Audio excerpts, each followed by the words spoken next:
voix du Seigneur m'appelle, prends ta croix et viens, suis-moi.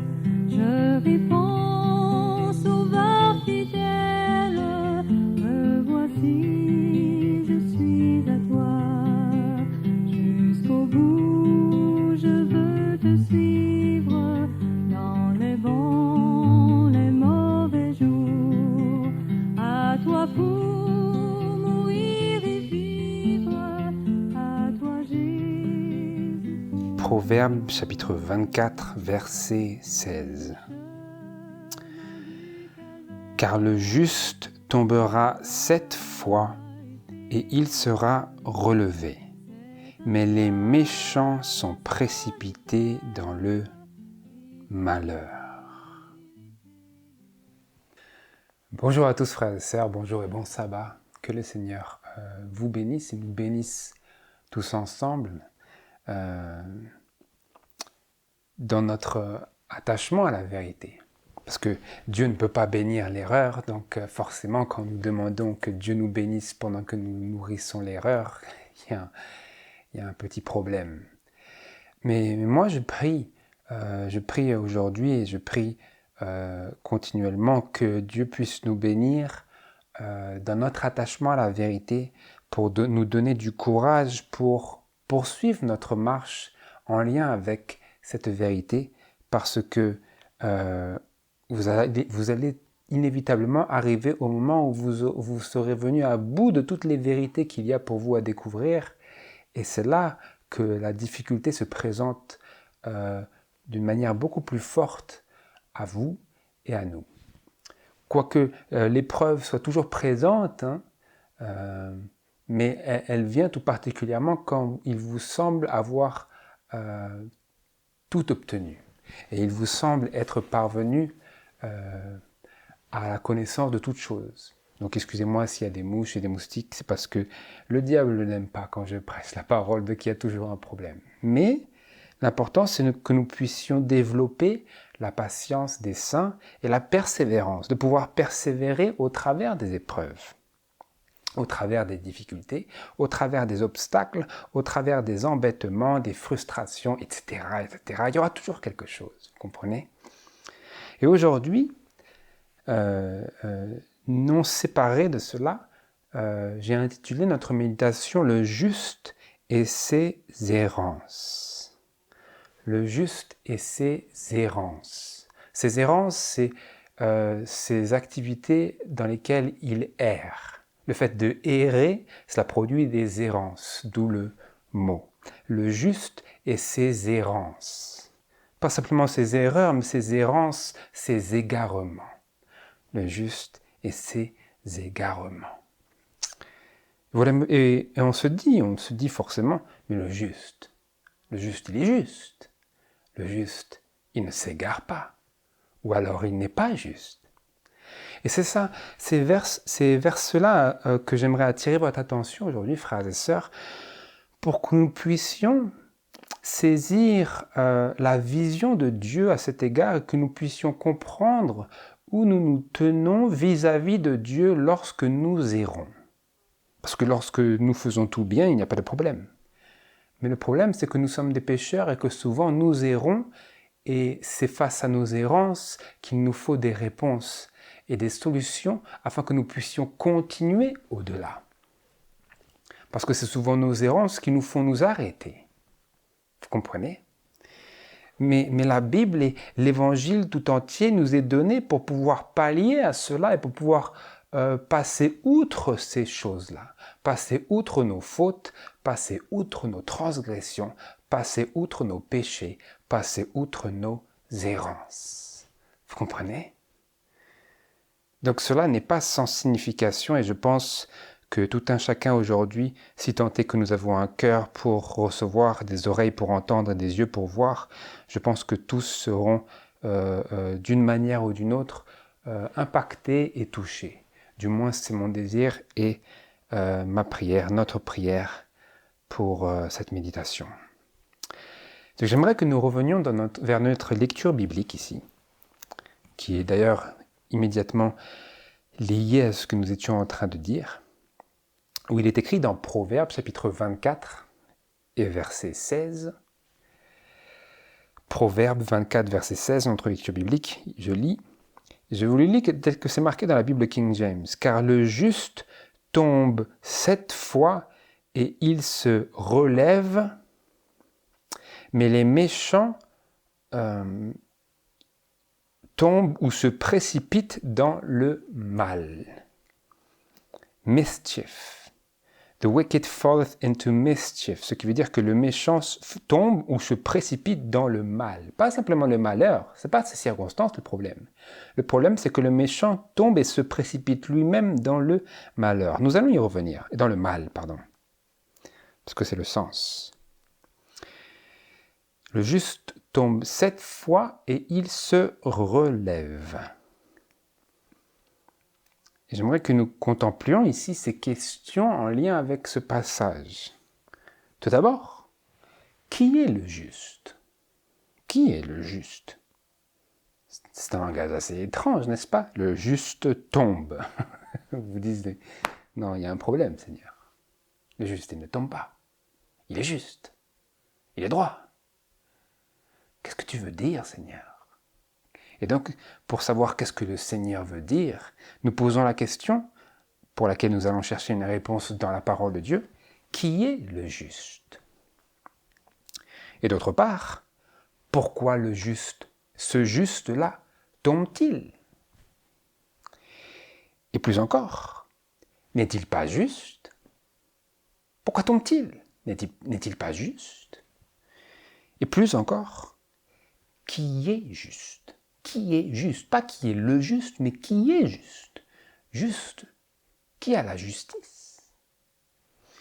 Pour cela, nous nous tournons vers les paroles de Romains chapitre 3. Vous l'avez peut-être aperçu déjà, parce que j'ai utilisé des mots assez clés, de Romains chapitre 3, versets 10 à 12.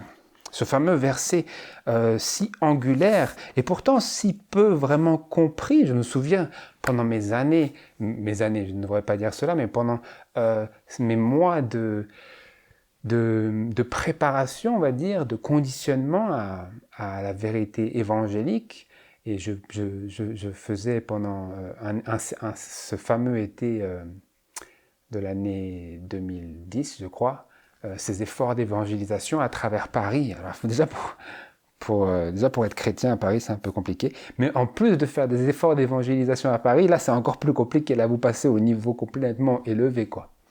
Et je me souviens qu'on utilisait beaucoup ce verset. Alors, malheureusement, on l'utilisait peut-être à tort, je pense. Parce que comme nous allons le voir après, la justice, ce n'est pas selon notre conception de la justice. Dieu a sa propre conception de la justice.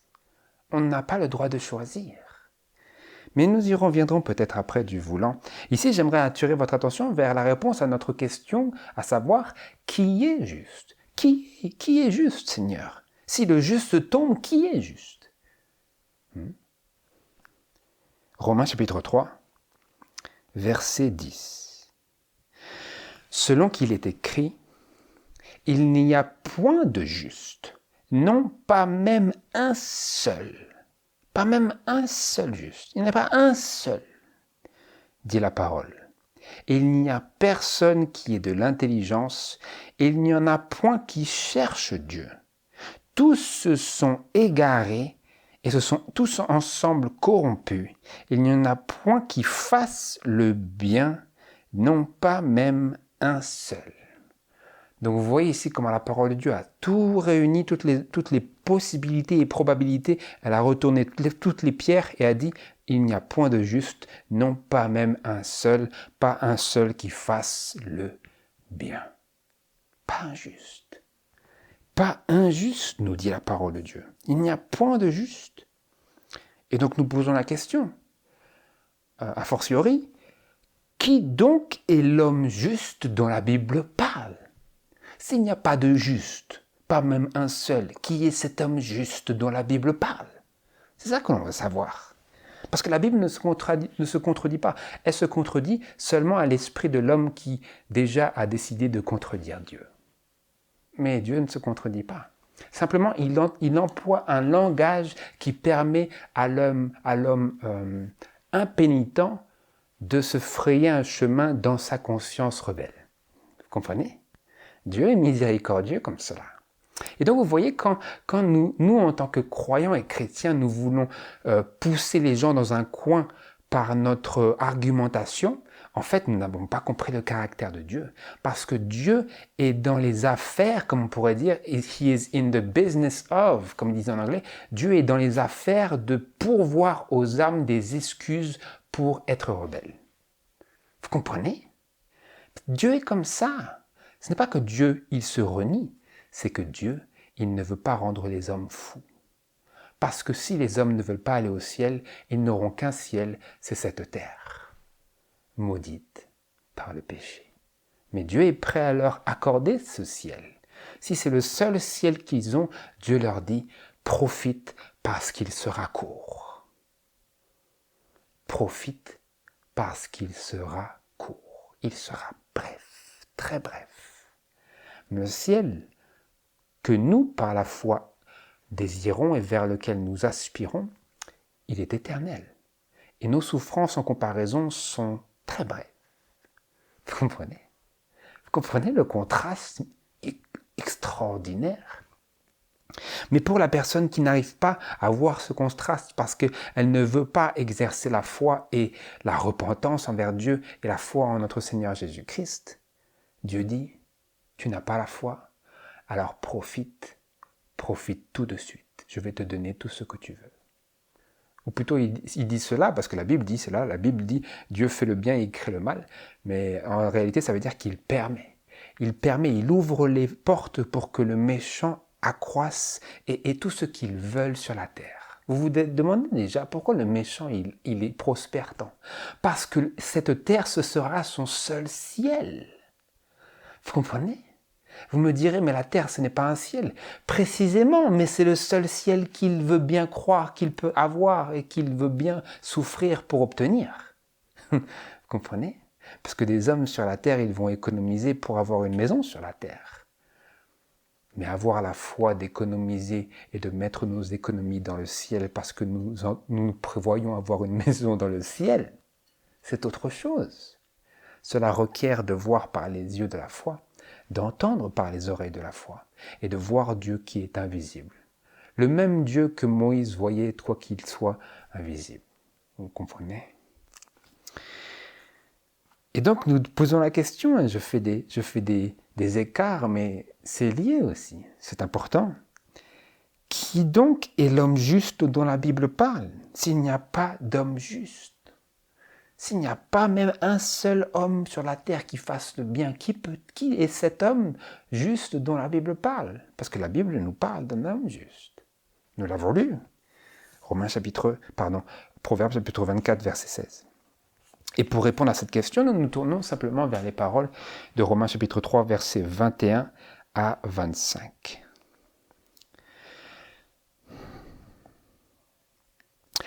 Mais maintenant, il dit, nul ne peut être justifié par les œuvres de la loi, et dans ce sens-là, il n'y a pas d'homme juste, parce que nul ne peut être justifié par les œuvres de la loi, parce que tous ont péché, comme c'est écrit. 21. Mais maintenant, la justice de Dieu a été manifestée, sans la loi et les prophètes lui rendant témoignage, ou pointant vers elle du doigt, la justice de Dieu, dis-je, par la foi en Jésus-Christ, pour tous ceux et sur tous ceux qui croient, car il n'y a point de distinction puisque tous ont péché et sont privés de la gloire de Dieu, et qu'ils sont justifiés gratuitement par sa grâce, par la rédemption qui est en Jésus-Christ, que Dieu avait destiné à être une victime propitiatoire par la foi en son sang, afin de manifester sa justice par le pardon des péchés commis auparavant, pendant les jours de la patience de Dieu. Verset 26, afin, dis-je, de faire paraître sa justice dans ce temps-ci, afin d'être reconnu comme juste et comme justifiant celui qui a la foi en Jésus. Et Apocalypse chapitre 14, verset 12 nous dit, plus encore, la foi de Jésus. Et donc, qui est cet homme juste? Celui qui a la foi de Jésus et qui a été justifié, comment?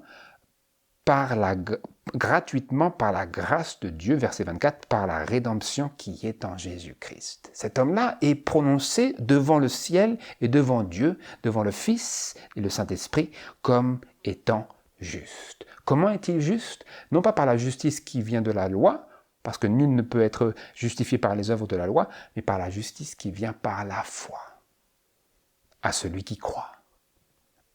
Qu'est-ce que c'est marqué? Pour tous ceux et surtout ceux qui croient. La justice de Dieu, dis-je, par la foi en Jésus-Christ. Pour tous ceux et surtout ceux qui croient. Donc celui qui croit en Dieu, qui se repentit envers Dieu et exerce sa foi envers le Seigneur Jésus-Christ et dans le Seigneur Jésus-Christ, cet homme-là est ainsi, à partir de ce moment-là, prononcé comme étant juste, prononcé comme étant aussi juste que le Fils de Dieu lui-même. Parfaitement juste. La justice de Dieu lui est imputée par la foi. Par la foi qu'il exerce lui-même, mais qu'il reçoit de Dieu, la foi que Jésus-Christ a lui-même produite et dont il nous a donné et qu'il nous a légué en héritage. C'est d'ailleurs la foi que les 144 000 auront et pratiqueront la foi de Jésus. Il n'y a pas une autre foi que celle de Jésus, ce n'est pas possible. Ou alors c'est une foi imparfaite. Et donc vous voyez que nous avons encore beaucoup de trajets à gravir, mais cette méditation a pour but de nous faire comprendre que dans ce parcours où nous avons beaucoup de choses à réformer, beaucoup de choses à changer, beaucoup de choses sur lesquelles il nous faut changer nous-mêmes dans nos habitudes, dans nos façons de faire, de penser, d'être, de réagir, malgré que nous ayons tout cela et ce parcours intimidant peut-être, et peut-être parfois même décourageant, au vu de notre condition de pécheur, eh bien, toutefois, nous avons cette pensée de Proverbe 24, 16 qui nous dit que l'homme juste tombe 7 fois.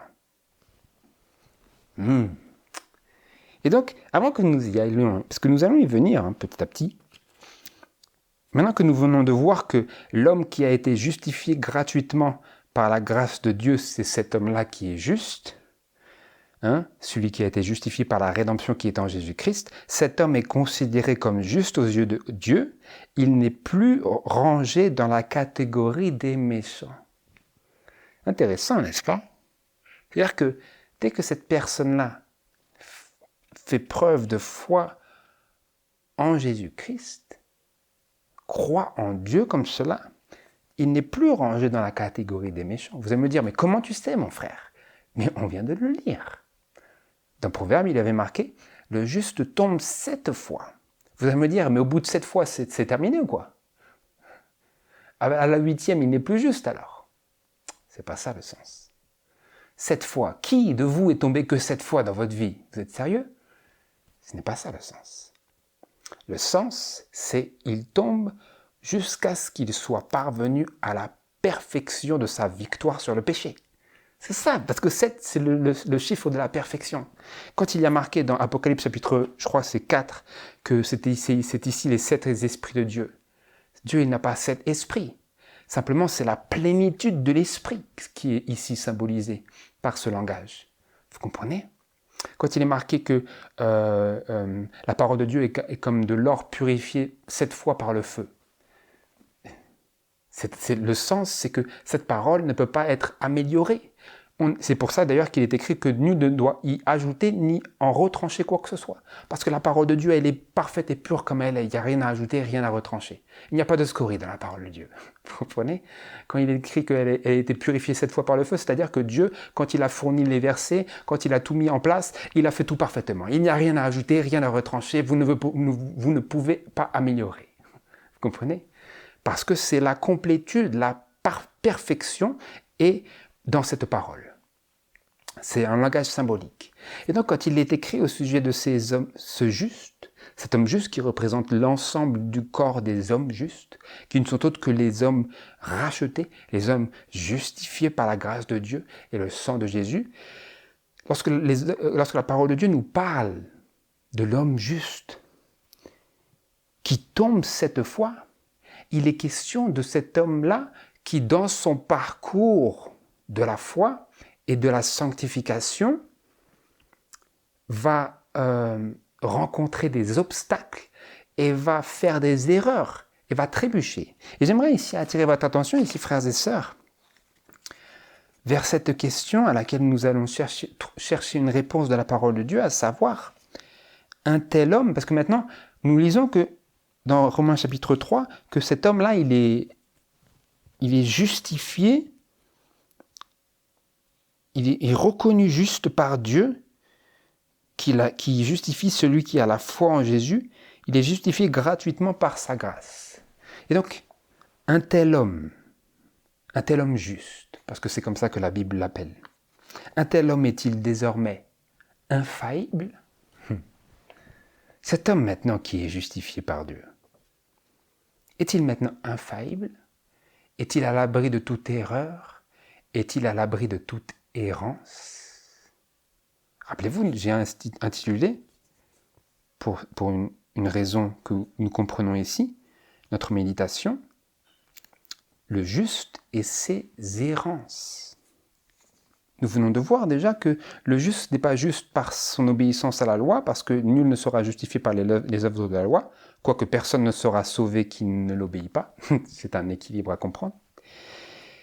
Nous avons vu que l'homme juste est juste parce qu'il a été justifié, parce qu'il a cru en Dieu et au Seigneur Jésus-Christ. Cet homme-là est juste. Cet homme-là, la Bible le prononce comme étant juste, à savoir justifié gratuitement par la grâce de Dieu en Jésus-Christ. Cet homme-là est juste, la Bible dit.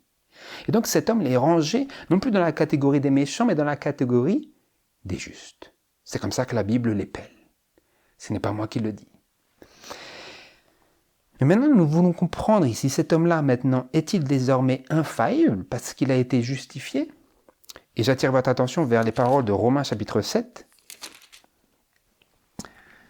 Romains chapitre 7 et versets 14 et 16 pour commencer.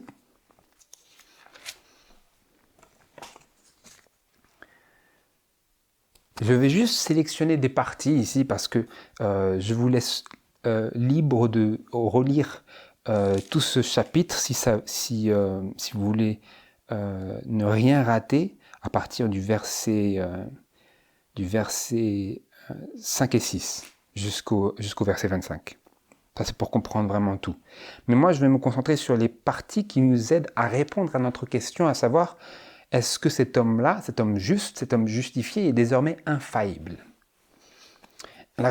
Ce qu'on veut, ce n'est pas juste avoir la réponse comme ça. Vous me dites, mais non, il n'est pas infaillible, il est pécheur, donc il peut tomber. Ce n'est pas ça l'important, mes frères et sœurs. C'est pas ça qui est important. C'est de comprendre pourquoi est-ce que nous croyons cela. De comprendre dans la parole de Dieu pourquoi cela est-il le cas. Et si tel est bien le cas, à savoir si nous n'avons pas fait d'erreur dans notre conception de la vérité, alors en quoi cela s'applique à moi? En quoi et comment puis-je appliquer cette parole d'une manière concrète, d'une manière réaliste, d'une manière utile? La parole de Dieu est utile à toute bonne œuvre, nous dit l'apôtre.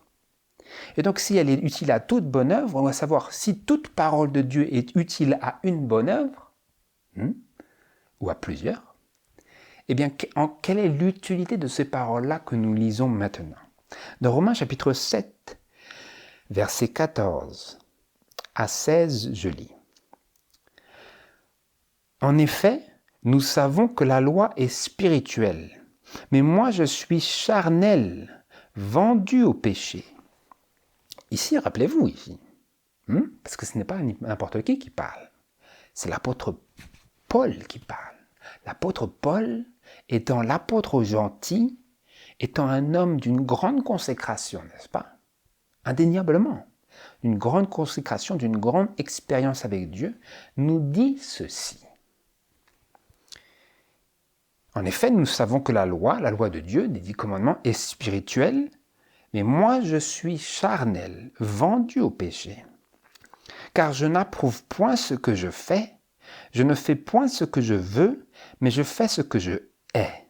Or, si je fais ce que je ne veux pas, je reconnais par là que la loi est bonne.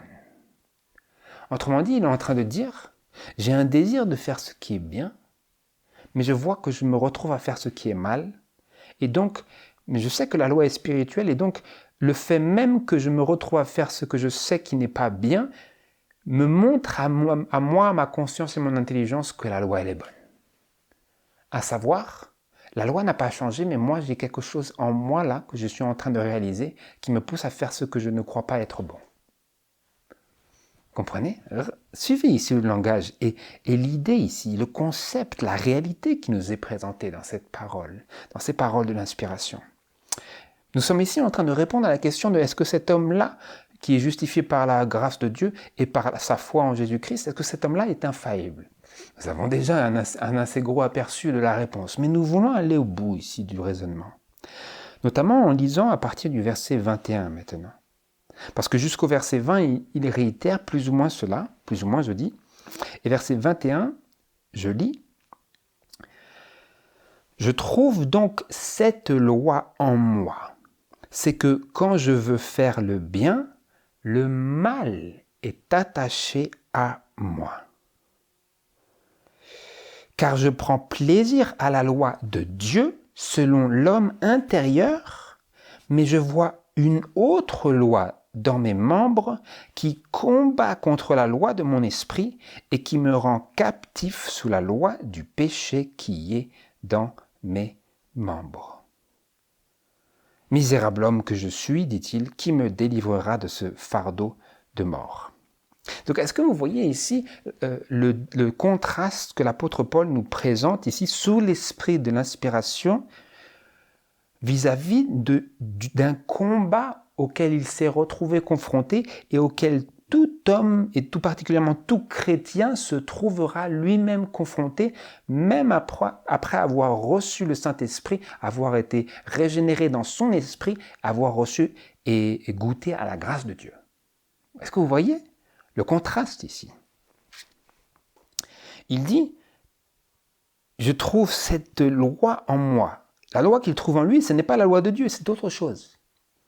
Je trouve donc cette loi en moi. C'est quoi la loi? Quelle est cette loi qu'il trouve en lui et qu'il est en train ici de décrire à nous, à notre entendement, notre intelligence, notre méditation? C'est celle-ci. C'est que quand je veux faire le bien, le mal est attaché à moi. Donc il dit, le mal est attaché à moi, à savoir le mal est en moi, dans mon corps. Parce qu'il dit au verset 20, ou plutôt verset 19, « Car je ne fais pas le bien que je veux, mais je fais le mal que je ne veux pas faire, que si je fais ce que je ne veux pas, ce n'est plus moi qui le fais, mais c'est le péché qui habite en moi. » Alors il n'est pas ici en train de dire, bon, ce n'est pas ma faute, c'est le péché.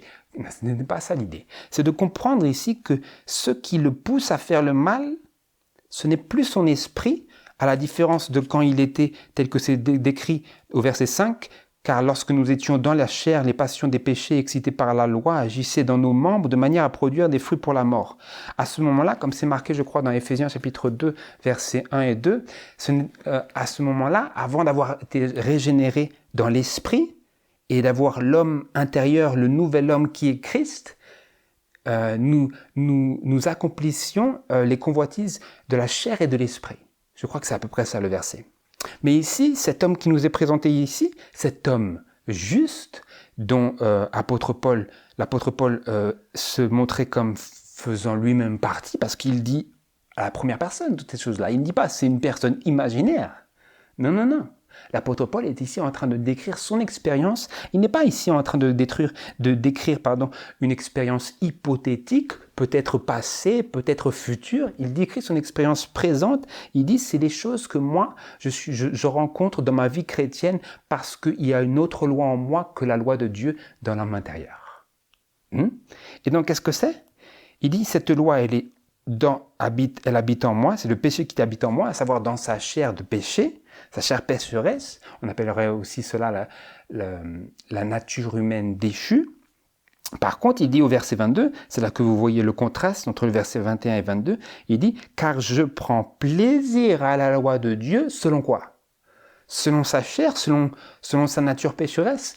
Non, selon l'homme intérieur, selon sa conscience. C'est là que l'Esprit de Dieu habite, telle une citadelle qui contrôlerait tout un château, toute une ville. » C'est ça ici qui nous est présenté et la représentation qui nous est donnée, notamment à travers l'un des livres de John Bunyan où il y avait la guerre de l'âme. Je crois que ça s'appelle ça, la guerre de l'âme.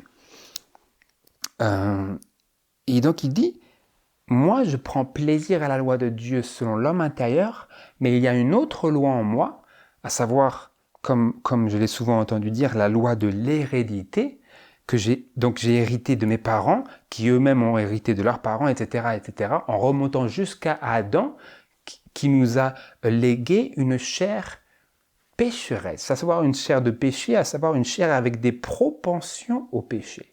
Donc avant que Adam se soit soumis au règne du mal et du péché, il avait une chair sans péché, une chair parfaite. Et ensuite, toute sa nature a changé et il nous a légué à ses enfants et à nous à travers tout le fil des siècles et des millénaires cette nature de désobéissance et portée à la désobéissance. Et c'est ça que l'apôtre Paul était ici en train de décrire, et c'est ce à quoi l'homme juste se retrouve maintenant confronté, mais d'une différente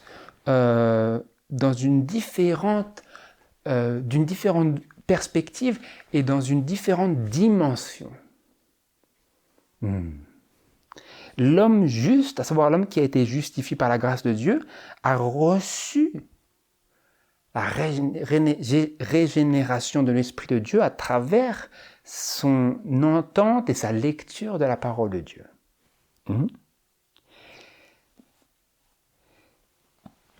Et maintenant, je crois que nous le lisons au verset 10, verset 9. Vous voyez ici, l'apôtre Paul, il fait la comparaison entre quand il était un homme qui n'était pas justifié par la grâce de Dieu, qui ne goûtait pas à l'esprit et au gage du salut, en son fort intérieur. Et il compare cela à son expérience en Christ, après qu'il ait reçu le Seigneur, après qu'il se soit converti, après qu'il se soit repenti, et qu'il ait exercé sa foi en Dieu et en notre Seigneur Jésus-Christ. Et nous lisons aussi au verset 9, toujours Romains chapitre 7, il dit « Pour moi, autrefois sans loi, c'est intéressant, pour moi, autrefois sans loi, je vivais. » Il dit ici l'apôtre Paul, pour moi, avant que la loi dans sa vraie signification vienne à moi, parce que rappelez-vous, c'était un pharisien, Paul, avant il s'appelait Saul. C'était un pharisien. Et donc la loi, en réalité, vous vous diriez peut-être, il la connaissait, la loi lui était déjà venue. Pas selon ce qu'il dit ici. Il dit avant, je ne connaissais pas la loi en Christ. Avant, je connaissais la loi selon la chair, selon ce que moi je veux faire de la loi. Mais dit-il, pour moi, autrefois sans loi, je vivais, tout allait bien, tranquille. La loi, je décidais ce qui me touche, ce qui ne me touche pas. La loi, je la prends comme je veux, je la retourne, je fais gauche-droite. La loi, je la maîtrise, je la manipule. C'est ce que l'homme charnel fait avec la loi de Dieu, avec les ordonnances de Dieu, les commandements de Dieu. L'homme charnel, il dit, oui, c'est bien, ça me sert ou ça ne me sert pas. Je le prends ou je ne le prends pas. Je décide. C'est moi qui suis maître dans l'équation.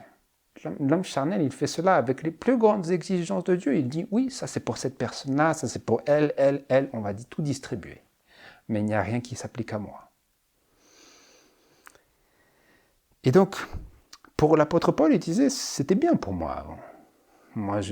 C'était lui qui gardait les habits de ces personnes qui ont lapidé Étienne, n'est-ce pas? Et donc c'était ça qui était la loi pour lui avant.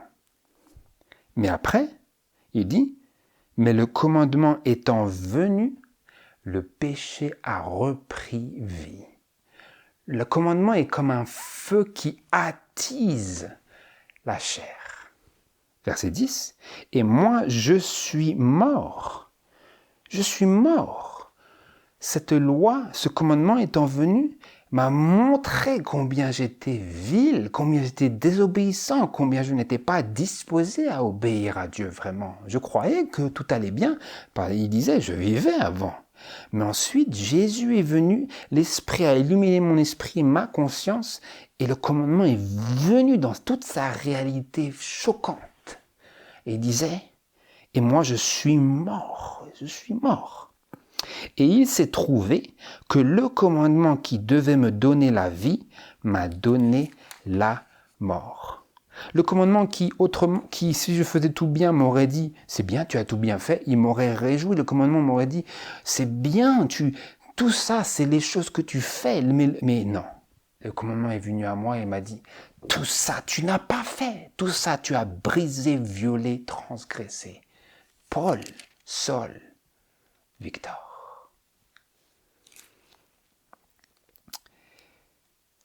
Et verset 11, « car le péché, prenant occasion du commandement, m'a séduit et par lui m'a fait mourir. » Autrement dit, on peut très bien l'illustrer par la vie d'un bébé et d'un enfant.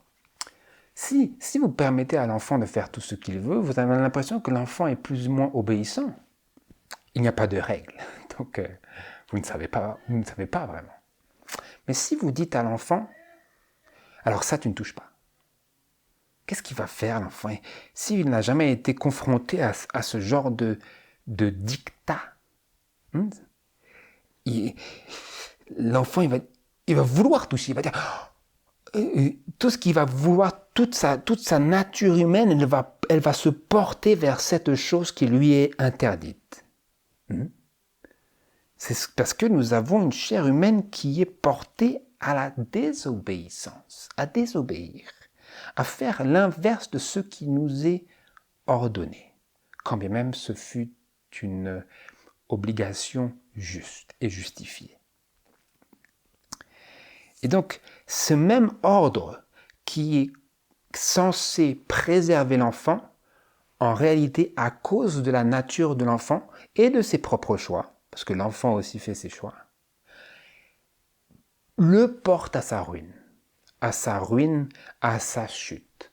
Ce commandement qui était censé le préserver le conduit vers le danger et le péché.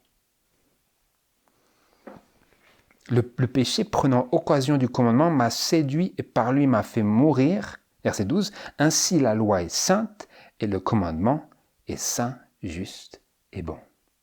Vous voyez, l'apôtre Paul est en train de justifier la loi de Dieu. Il dit, dans tout cela, la loi, il n'y a rien à dire.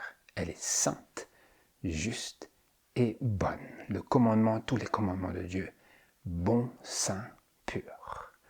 Par contre, le péché a pris occasion du commandement, et le diable aussi fait cela, c'est-à-dire, il va dire en substance, regarde tous ces commandements-là, t'en as pas assez de devoir tout obéir là, oh, tu te sens pas un peu coincé, prisonnier de toutes ces lois-là, tu ne sais pas mieux de faire un petit peu de ça, un petit peu de ça, un petit peu de ça. C'est ça que le diable fait, le monde fait cela aussi à sa manière, et la chair aussi prend occasion du commandement et nous conduit à la mort. Parce que, comme c'est écrit dans Romains autre part, le salaire du péché, c'est la mort. Je crois que c'est ça. Mais le don de Dieu en Jésus-Christ, c'est la vie éternelle. Je crois que c'est ça. Le salaire du péché, c'est la mort. Donc voilà, ça revient à notre question de savoir est-ce que cet homme qui est justifié est désormais infaillible? Nous voyons que non, l'homme qui a été justifié, et nous, frères et sœurs, qui avons été justifiés par la grâce de Dieu, qui avons goûté au Saint-Esprit, qui goûtons au gage de la vie à venir, la vie éternelle, qui goûtons aux merveilles de la parole de Dieu, merveille de sa providence, merveille de sa miséricorde, de sa présence, de son intercession, du soutien et de l'envoi de ses anges pour nous protéger de mille et un dangers. Toutefois, nous ne sommes pas infaillibles. Nous sommes aussi en proie aux tentations. Et donc, l'homme qui a accepté le don de la grâce de Dieu en Jésus-Christ et qui a reçu le Saint-Esprit, il prend plaisir à la loi de Dieu selon l'homme intérieur. Mais il reste en proie aux tentations de la chair, du monde et du diable. Il est justifié, mais il n'est pas encore pleinement sanctifié. Vous comprenez? Et j'aimerais ici que nous prenions un moment pour faire la distinction entre le juste et le méchant. Revenons ici dans ces paroles assez centrales de notre méditation dans Proverbe chapitre 24, verset 16. Proverbe 24, verset 16, nous y revenons, où je lis. Avant que je lise, donc, quel est l'élément qui distingue le juste du méchant? Dans ce que nous lisons ici dans ce passage, il y a marqué, comme c'est marqué dans la Bible King James, je vous le lis, « Car le juste tombe 7 fois et il se relève, mais les méchants tomberont dans le mal. » Ou les méchants se précipiteront dans le mal. Et donc, quel est l'élément qui distingue le juste du méchant?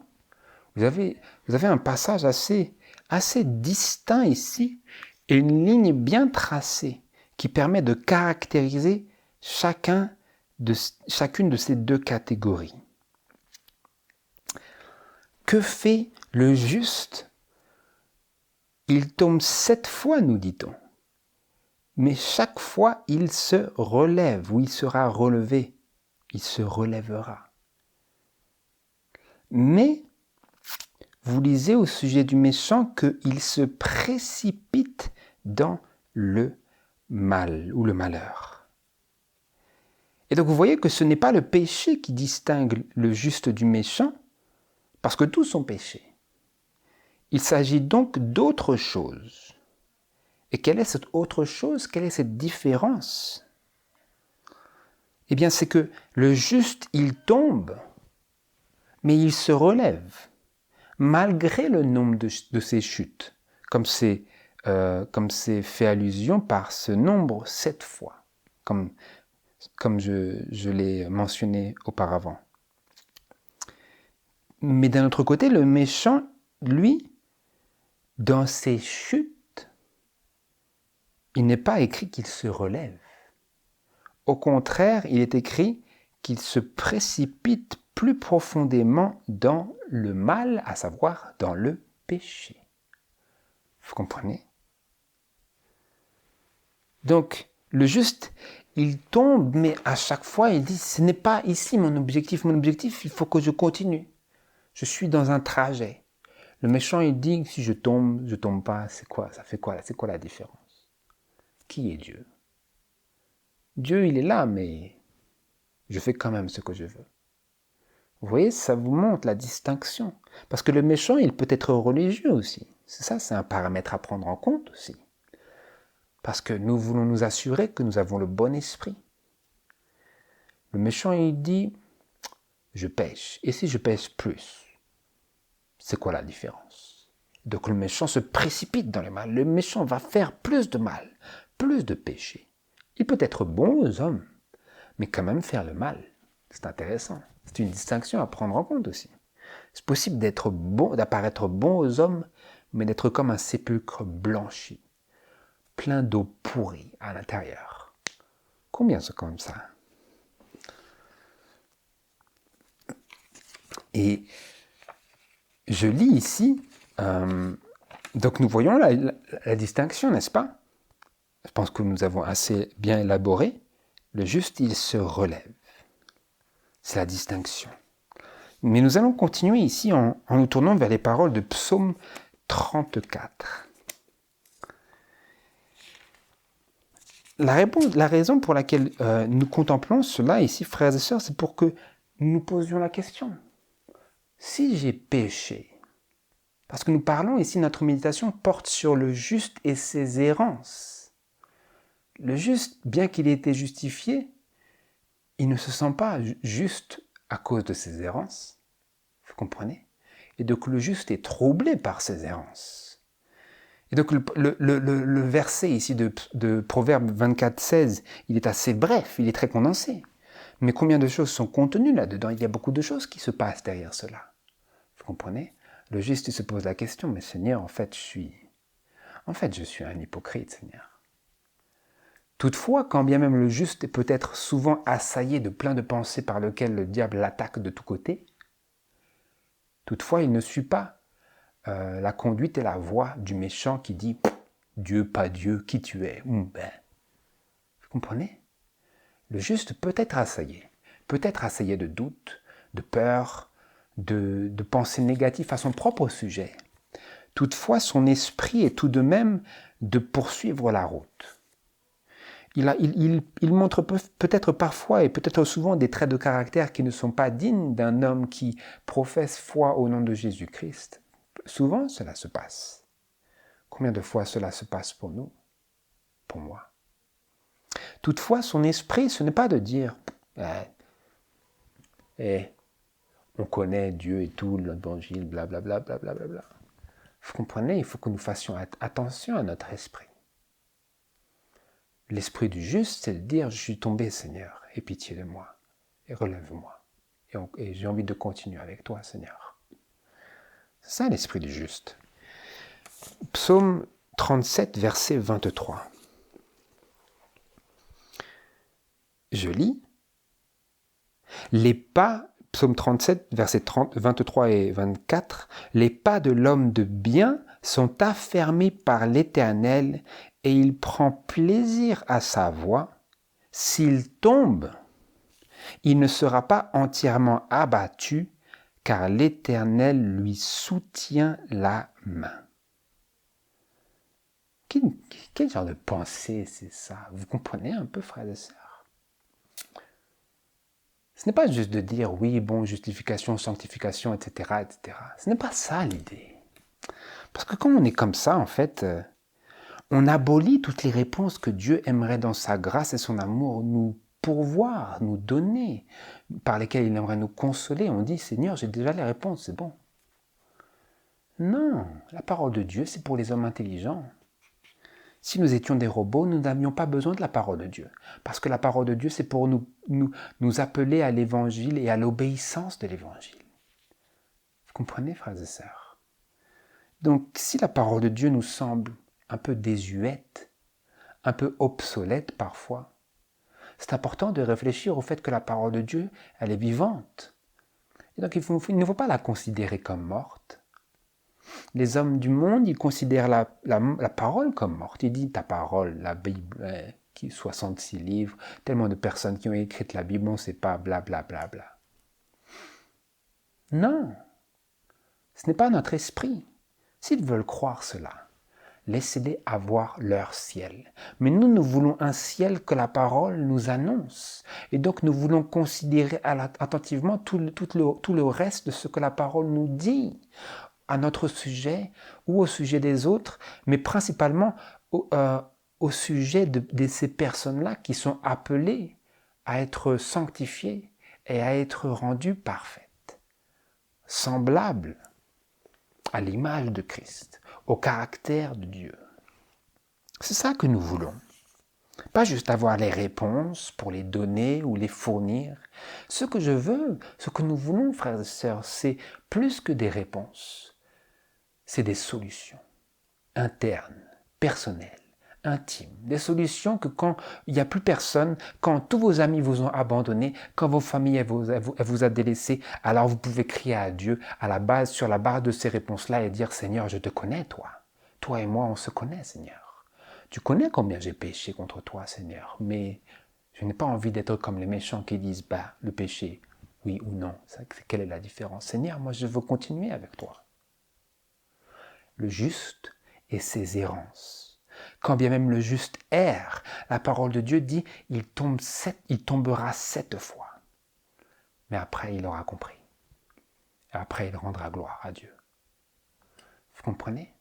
Donc, le fait même que Dieu permet au juste de tomber 7 fois, de tomber jusqu'à ce qu'il ait parvenu à une victoire parfaite, montre combien Dieu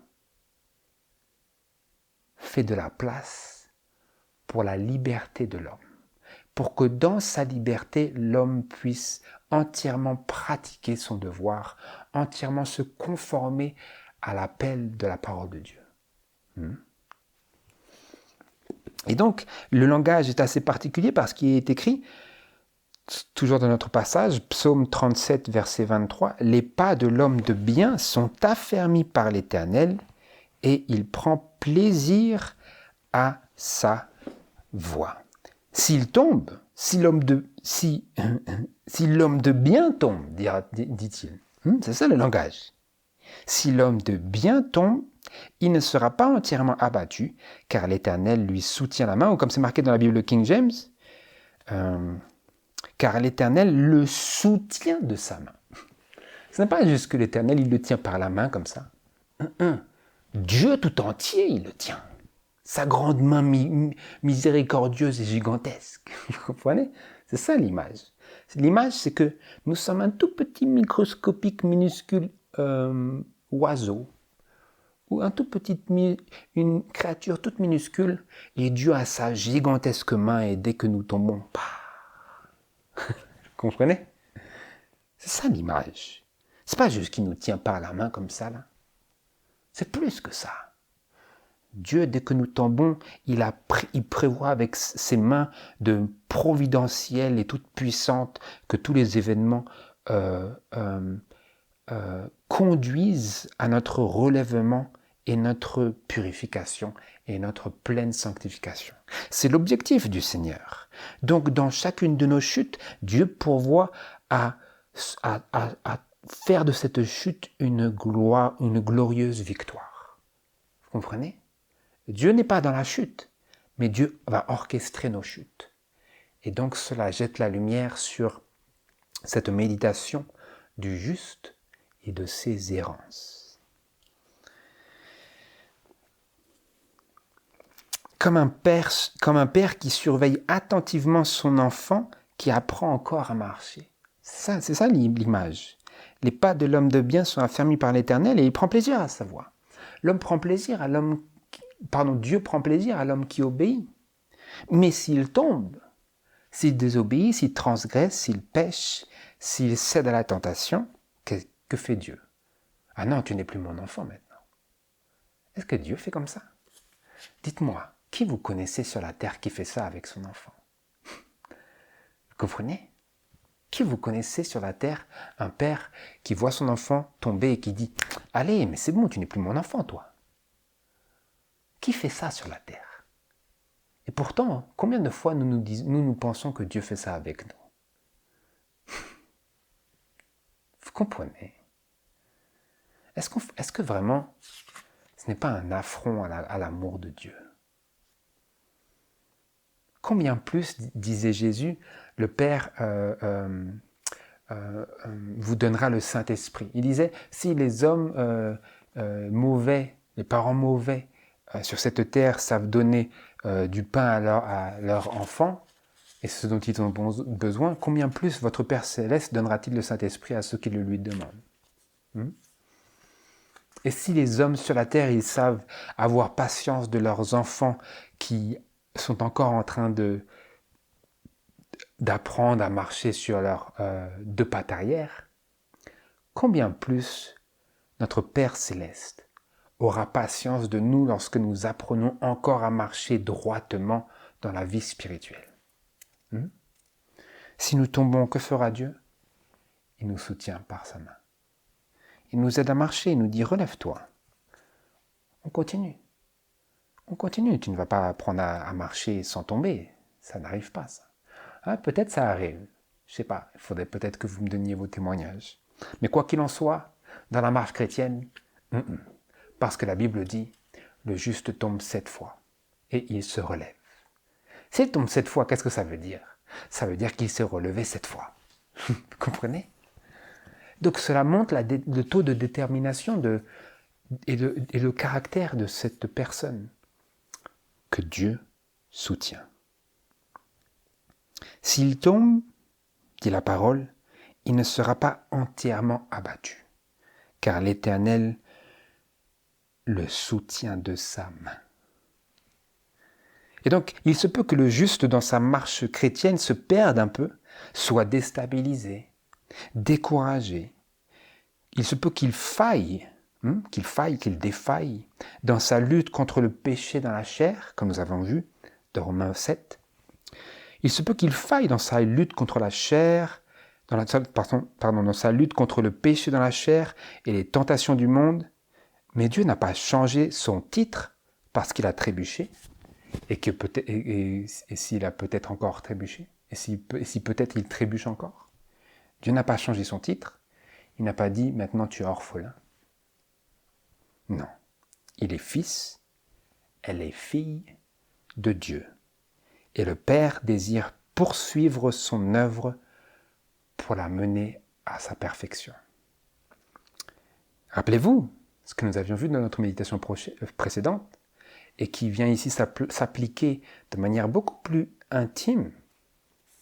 Jésus disait à Jacques et Jean, « Le Fils de l'homme n'est pas venu pour faire périr les hommes, mais pour les sauver. » Et donc pour vous et moi, frères et sœurs, Jésus n'est pas venu pour nous faire périr. Quand bien même nous avons fauté, et quand bien même dans notre marche chrétienne encore nous avons erré, mais il est venu pour nous sauver. Et ici, j'aimerais brièvement conclure notre méditation en méditant un tout petit peu, et je vous laisse dans votre propre temps élargir cette méditation, méditant sur la réponse de David quand son péché lui fut révélé, ou plutôt quand son péché fut réprimandé, parce qu'il connaissait lui-même son péché. Comment est-ce que David a réagi lorsque Dieu mit en lumière son grand péché par l'entremise du prophète Nathan? Allez avec moi dans 2 Samuel chapitre 12.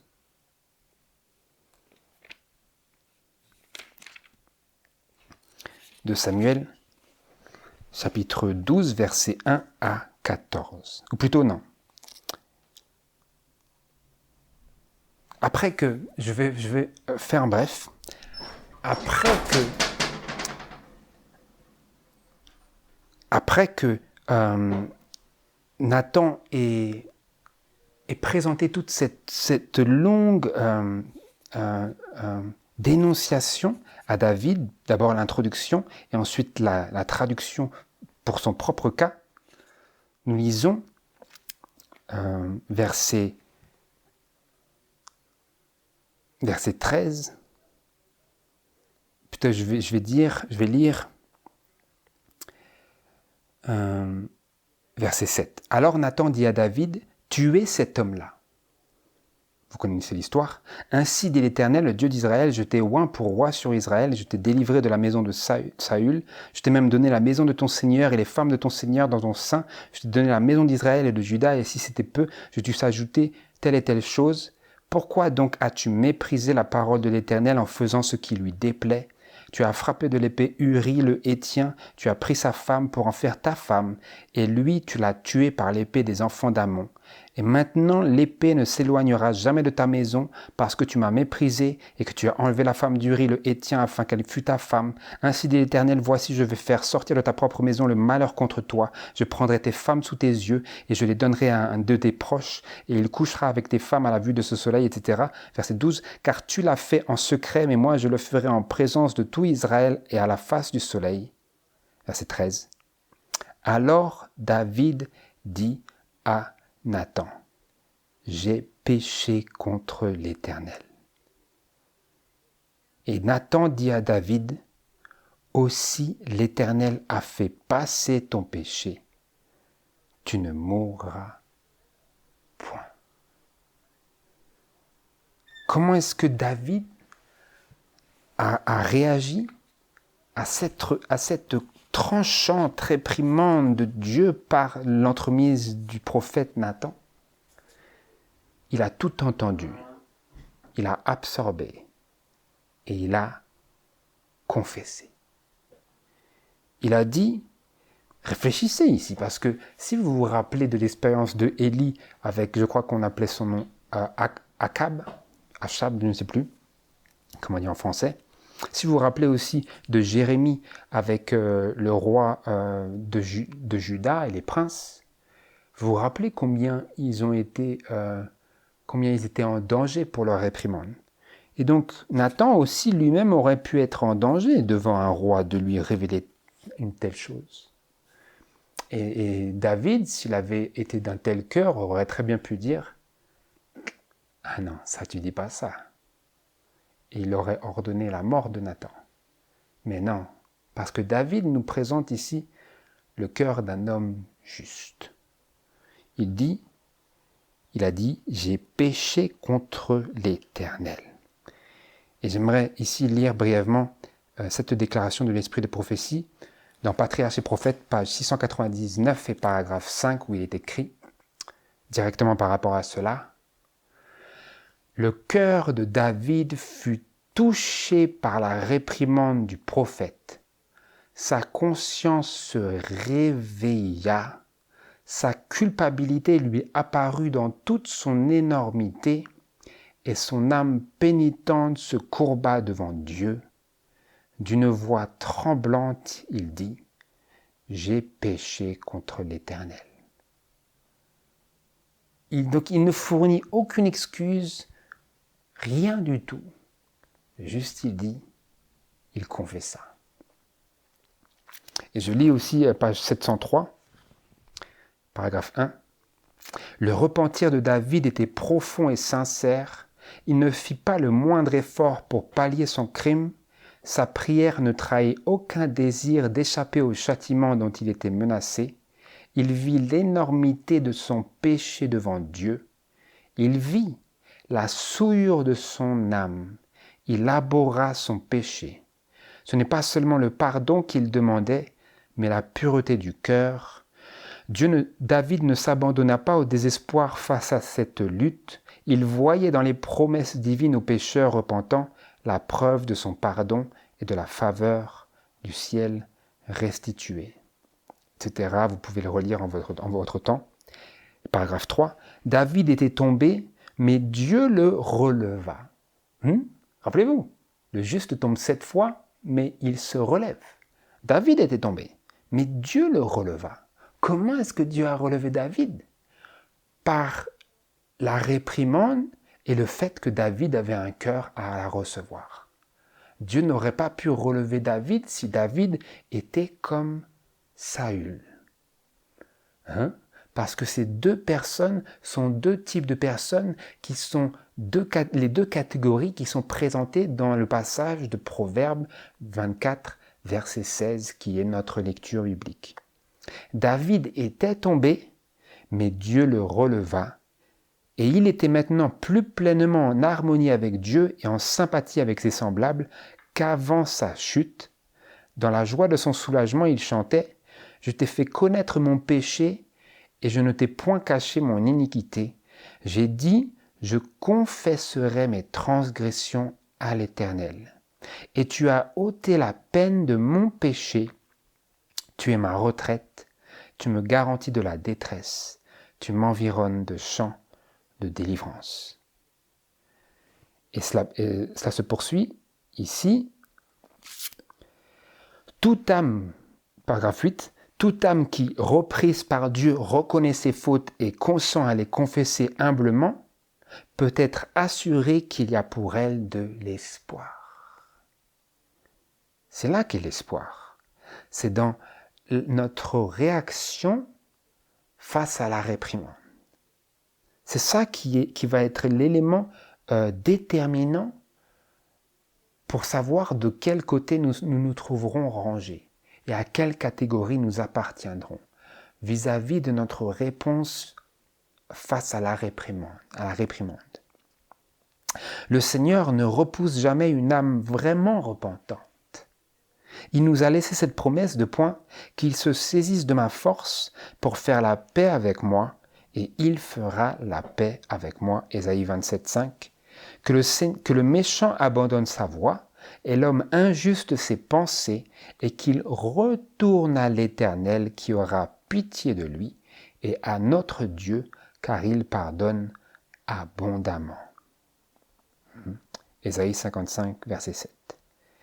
Et le dernier passage que j'aimerais que nous lisions pour vraiment clôturer cette méditation et qui nous ramène droit à ce passage clé qui présente le juste et ses chutes et le méchant qui se précipite dans le mal.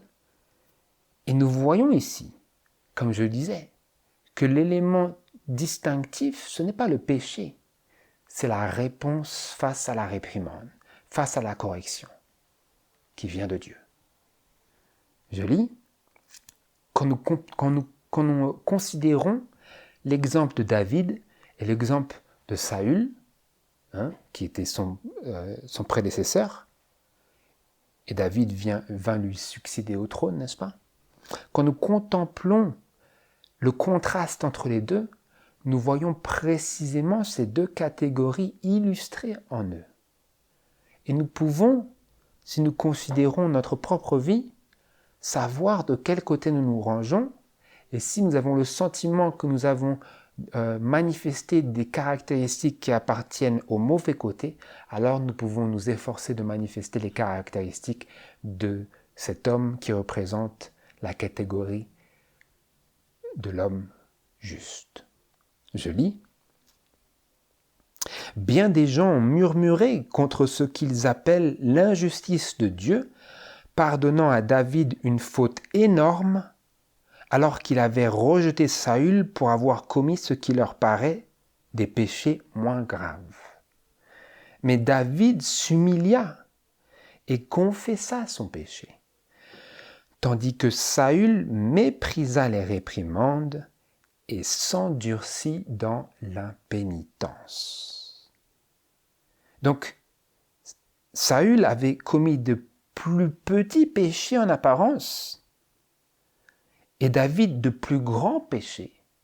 Mais ce qui était déterminant, ce n'était pas la grandeur de ces péchés-là, mais c'était la réponse qu'allaient fournir ces hommes à la réprimande de Dieu.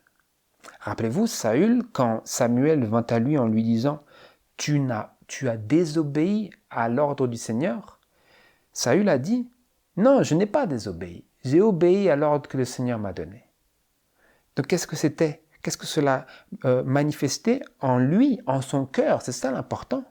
C'est qu'il méprisait les réprimandes. Tout ce qu'il voulait, c'était l'approbation du prophète pour pouvoir garder bonne figure devant le peuple. C'était tout ce qui l'intéressait. Sa relation avec Dieu, ce n'était pas vraiment le plus important. Ce n'était pas la priorité pour lui. Et il s'endurcit dans l'impénitence. À savoir, il continua, comme nous voyons dans le deuxième volet de son expérience avec Samuel, face à Amalek et à ce peuple et à son roi, il continua à agir d'une manière qui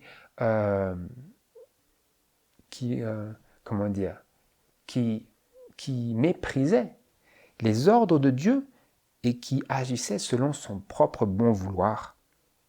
Et David, d'un autre côté, avait commis ce grand, énorme péché, parce qu'avec Bathsheba et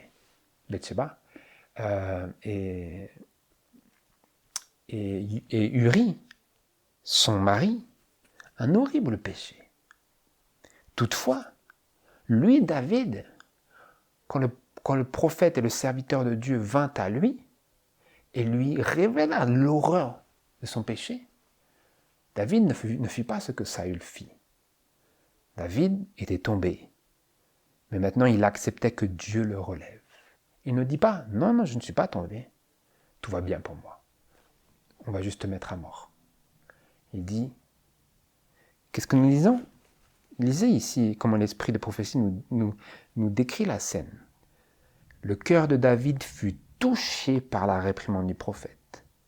David n'était pas un homme endurci, impassible, intouchable, comme tant de personnes sont aujourd'hui. Nous leur présentons la parole, vous et moi, nous, et ça ne leur fait ni chaud ni froid, il paraît.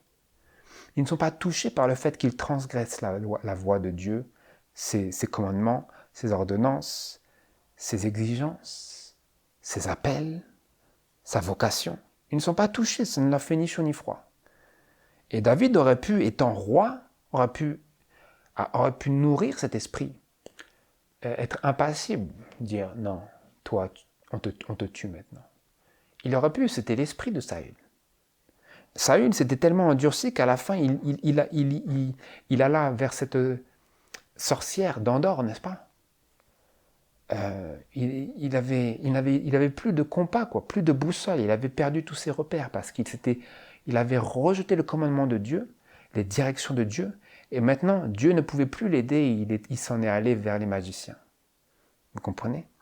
Mais David, nous lisons, le cœur de David fut touché par la réprimande du prophète. Quoi qu'il était élevé, quoi qu'il avait atteint cette grande élévation sociale, roi d'Israël, la réprimande du prophète le toucha. Il était encore vif dans nos cœurs. Il avait un cœur encore sensible, malgré son grand péché. Sa conscience se réveilla. Il avait été comme dans un sommeil du péché, un sommeil de la désobéissance, un sommeil où il avait eu du sens de faire taire sa conscience. Et par la réprimande du prophète le réveilla, il se réveilla. Sa conscience fut éveillée à la gravité de la situation. Il n'avait pas effacé, étouffé cela. Non, il était vif encore. Sa culpabilité lui apparut dans toute son énormité et son âme pénitente, pas prétentieuse, mais son âme pénitente se courba devant Dieu. D'une voix tremblante, il dit « J'ai péché contre l'Éternel. » Voilà, frères et sœurs. Voilà l'exemple de Saül et David. L'exemple du juste et du méchant. L'exemple du juste que nous voulons être et du fait que même le juste tombe. Mais le problème, ce n'est pas s'il tombe ou pas. Le problème, c'est voudra-t-il bien être relevé par Dieu. Quand Dieu releva David, il le fit à travers la réprimande.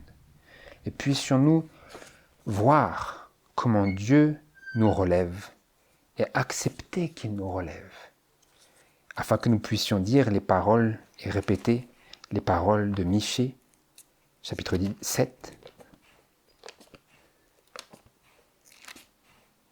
Michée, chapitre 7, verset 8 à 9.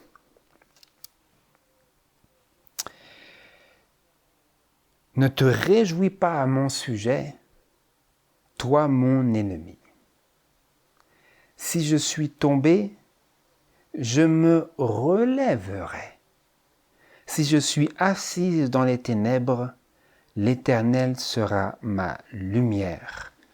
Je supporterai le courroux de l'Éternel, car j'ai péché contre lui, jusqu'à ce qu'il défende ma cause et me fasse justice. Il me conduira à la lumière, et je contemplerai sa justice. Si je suis tombé, ce n'est pas la fin de l'histoire, parce que je me relèverai. L'objectif du juste, donc, malgré sa chute et ses errances, amères et folles, c'est toujours d'être conduit à la lumière et de vivre en harmonie avec toute la justice de Dieu. Donc cela peut paraître contradictoire, mais en fait ça ne l'est pas, parce que ça coïncide avec la parole de Dieu, à savoir que le juste tombe 7 fois et il se relèvera, quand bien même le méchant, lui, se précipitera dans le mal et le malheur. Et donc, frères et sœurs, puissions-nous prendre courage face à ces choses-là, prendre courage de ce que notre cas n'est pas désespéré si nous chutons, si toutefois nous avons un esprit disposé à recevoir les corrections du Seigneur pour nous, à notre égard. C'est ma prière que nous puissions prendre à cœur ces choses-là et arriver à discerner leur manifestation dans nos vies, nos chutes et nos occasions que Dieu nous donne pour notre relèvement, afin que, ayant été tombés, nous puissions être relevés par Dieu et nous puissions aussi rendre témoignage que notre expérience est devenue meilleure qu'avant même nos chutes, pour que nous puissions voir et expérimenter, faire l'expérience de cette activité de Dieu dans laquelle il transforme nos chutes en victoire. C'est ma prière, que le Seigneur vous bénisse et nous bénisse dans ce sens. Au nom de Jésus. Amen.